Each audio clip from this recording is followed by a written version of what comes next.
Ya, Assalamualaikum warahmatullahi wabarakatuh. Waalaikumsalam warahmatullahi wabarakatuh, Pak Nah, Agus. sekarang saya ada di ruangan Ibu Penny ya, Ibu Penny Febriani Zaman, SPD MPD. Beliau adalah sebagai guru atau pengajar praktik guru penggerak angkatan 9.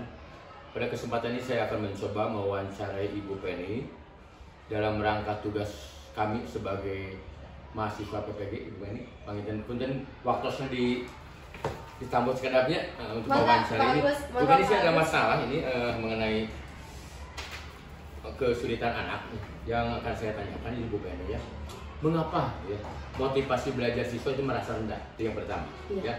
Yang kedua, dan anak itu belum memiliki kemampuan literasi numerasi yang baik. Ya, mungkin Bu Penny punya gambaran untuk menjelaskan mengapa motivasi belajar siswa itu rendah dan belum memiliki kemampuan dalam literasi dan numerasi.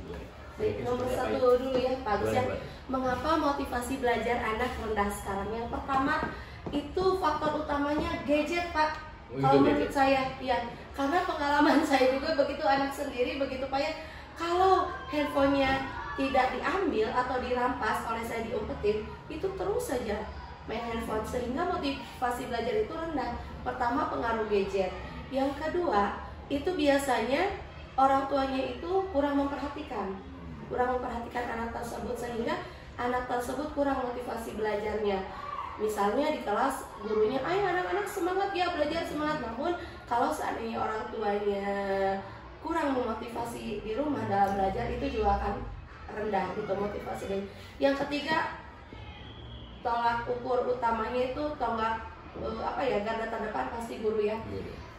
Jika gurunya tidak memberikan motivasi kepada siswa tersebut, pasti siswa juga akan rendah motivasi belajarnya, karena guru itu kalau menurut siswa itu maha segalanya gitu ya Pak ya. Siswa akan nurut kepada guru, misalnya jangan jajan es terlalu banyak, pasti nurut kepada guru, berbeda dengan kepada orang tuanya ya.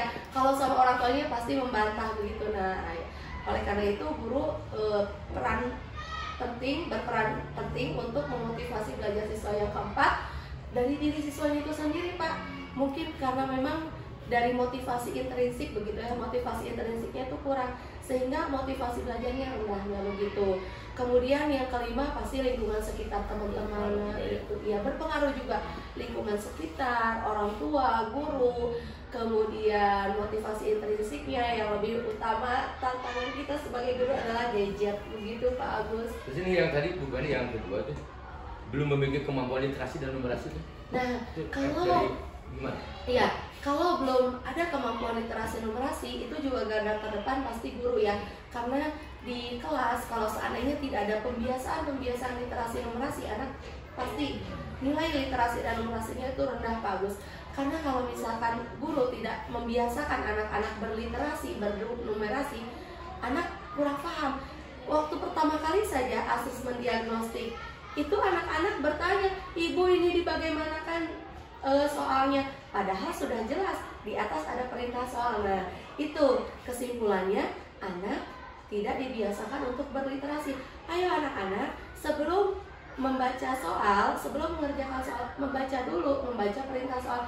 Dari perintah soal saja anak sudah belum memahami. Padahal silakan misalnya ini Maya, tuliskan T tidak pernah atau P pernah, nah seperti itu, atau tidak baik atau baik. Nah, seperti itu saja anak-anak, ibu nomor 1 digimanain apa, kotaknya di sini apa. Mereka itu tidak membaca perintah soal. Kesimpulannya di sini berarti anak-anak tidak dibiasakan berliterasi di kelasnya begitu Pak Agus. Iya. Terima kasih Bu Penny mungkin ya. Iya.